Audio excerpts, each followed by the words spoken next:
I just came across potentially the most unsettling and bizarre content. And as I watched further and tried to figure out what the hell was going on, I just became more and more confused. So here's what I found on Instagram Reels doom scrolling. I'm in a poopy pirate ship with every pirate with poop on their lips. Real childbirth.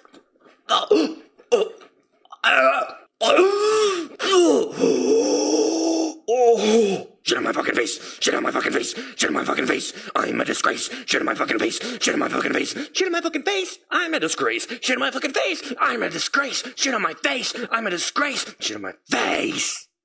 No, yeah, like what the actual hell? Even rewatching it, I am speechless. It is so bizarre, and it could not get more bizarre the further you look into it. So this fella, his name is Seth Kinstl, and he's been on the internet making content for some 10 odd years. And boy, is it some of the most bizarre shit on this earth. Digging into Seth's story, I ran into this video by Threading the Needle. Very good in-depth video on Seth Kinstl if you want to see more into his backstory and some breakdowns and stuff. Basically, long story short, about 10 years ago, Seth started uploading online.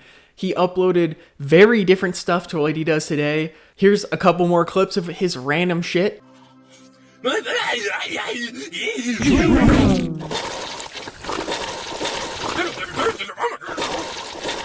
Just consists of him being very absurd and insane, freaking with the poop and the toilet and the eating greasy burgers and it's just gross, bro. It's actually disgusting. But that's just not how it always was. It used to just be like very dark, sadistic like animations about like killing people. And then there was a lot of freestyle raps. Here's a little bit of that in case you want to see it.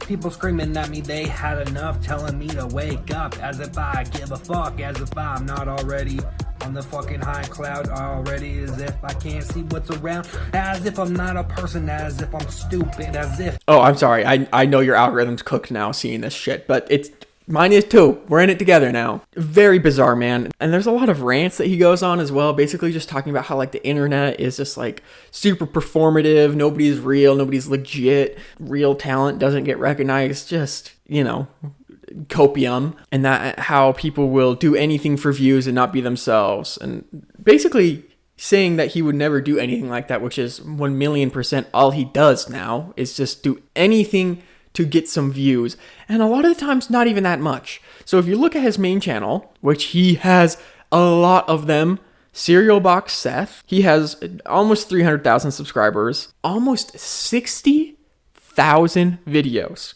And 60,000, like, that's a lot. That's kind of a lot, right? No, I want you to really think about this.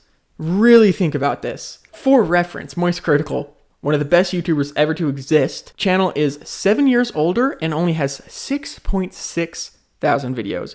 Seth has 10 times more videos than him.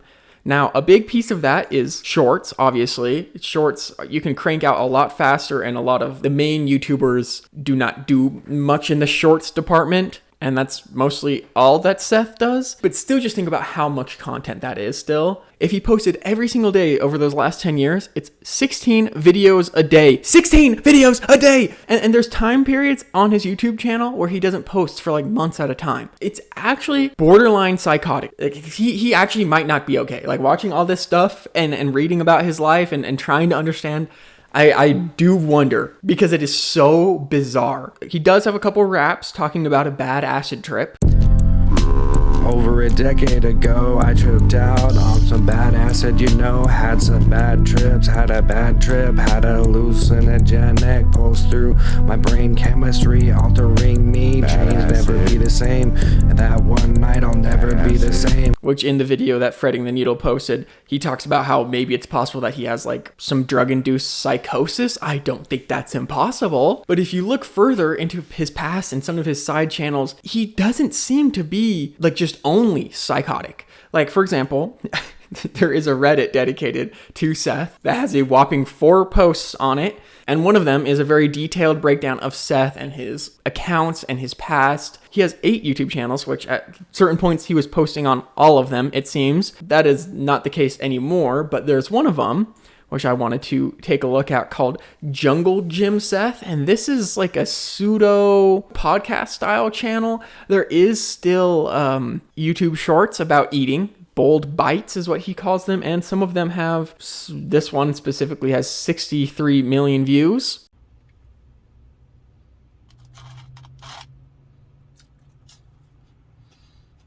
Just nothing. He's just ate a fry. That's all that happened. All of his stuff is like that. So that's not what's interesting. It's more this stuff, which here's a video that I watched through called Entertainment Was Fake Until Gaming Streams Came Along. Entertainment, so fake, man. Just think about the way it was before. Just think about it for a second. You have a cartoon, you have a movie, you have a TV show, you have a book, you have a music album. That's about it. And honestly, it's kind of weird how people get so real with music. So in about the first 25 seconds of the video, he says, think about how fake entertainment is. Movies, books, music. Specifically, he says music. And then literally right after saying that says, it's crazy how real people get with music. Okay, interesting. It's almost like he's harkening back to the days when he used to freaking lay down a couple beats. And in books too. Oh, in books actually too. Crazy. He writes books. We'll come back to that in a second. He has some freaking insane books. In movies, but it just seems like there's almost a disconnect there, where it's almost like people aren't really talking that much, And that's what changed about the world. That's what changed is, all of a sudden we have the internet, everybody can talk to each other. And everything's kind of getting hashed out and destroyed and conflicted and contradicted and just like. So here he's throwing out a lot of freaking words without a lot of sauce behind them. These are just freaking farts in the wind with how much meaning they hold. But it does hit home an idea that I think might actually have the most weight, which is he is a self-proclaimed pseudo-intellectual. Basically, my favorite part of the whole threading the needle video on him is there's a lot of old stuff where he's wearing Rick and Morty shirts. You guys remember like the whole Rick and Morty era, like in the thick of it, where people were like, oh man, you probably wouldn't even like it because you just wouldn't get it, man. You just wouldn't get what's going on in the show. Like the Rick and Morty intellectuals, like, come on, we all know what they were. And he is, I think he's just like 10 years down the road from that. Like that's what those people have now become. If I had to boil it down and like how you can tell in these podcast videos where he's not covered in fake shit and regurgitating his food and eating it again. He's not insane all the time. He is able to form a sentence. He can be kind of coherent. I think he literally thinks he's like above the system. I think he's like ascended the matrix is basically his opinion. And through like pure brute force has become semi-popular. That's a crazy thing though, is he still has videos on like his channels that get like 2,000 views. Like he doesn't have an audience. He has a system of getting videos to go viral semi-often, which is such a weird way to like have your career be on the internet, but it kind of works for him, I guess, because he does have a lot of shorts that blow up, but then ones that will have like 15 likes. It's just so weird, bro. To drive home the Rick and Morty intellectual idea, let's take a look at his books. So he publishes a lot of books, all for free. They're on Amazon and Google Play. I decided I'd check out his most recent piece of work. His authorship has come through with Funny Thoughts 5. Available now, guys. With a stunning 1 star and 4 reviews. Everybody saying, this is insane. He's a psycho. He tried to touch my butt. Like, what the actual hell? And I'm going to read a little bit for you. I read the first couple pages and it's absolutely nonsensical. Like, I can't even comprehend a human mind could produce such a thing. So there's just like random thoughts thrown in here. No division to them, no coherent separation. Like in the first paragraph of the first page, talking about how some people have an intuition to know who they should have kids with to create the best children. But if there was a snake that could trick people into having bad kids, okay, I know. Oh gosh, shit, dude. Let's just talk about the second one. Well, actually, the third. This is him talking about a camera. It says, I mean, you could fit a camera anywhere. You can make a microscopic camera and see anything anywhere. Move it with string theory vibrations. I'm not a scientist, but that sounds like foolproof facts from a very smart man. I turned a grain of sand into a camera and seen everything everywhere. It moves with vibrations similar to a dildo motor. Huh.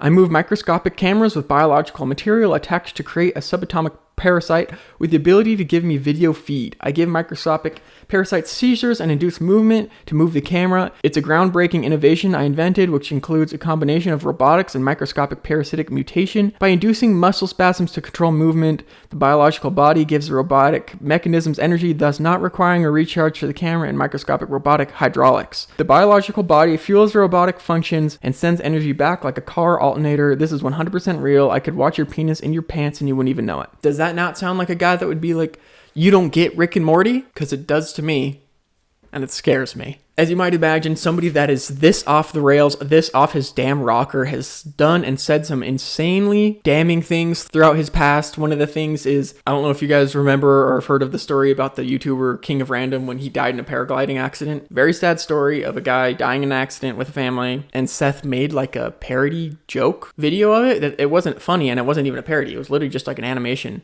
of King of Random hitting a tree and dying. That's it. Very insensitive and weird shit to be putting on the internet, and that's just kind of all he does, and that's evolved to the point that now he does things that appeal to like children. There's plenty of fair arguments for him being a rage baiter, lol cow, engagement farm, like all those things, and it definitely is to some degree, right? Because he is doing the weirdest shit, getting engagement, getting paid. That is the end result. But if I had to put my money on something, I'd put it on blue. I would say he thinks he's in control. He thinks he's beat the system. He freaking makes money off of people being stupid and falling for his 200 IQ plays. And to some degree, he might not be totally wrong. 105 million views.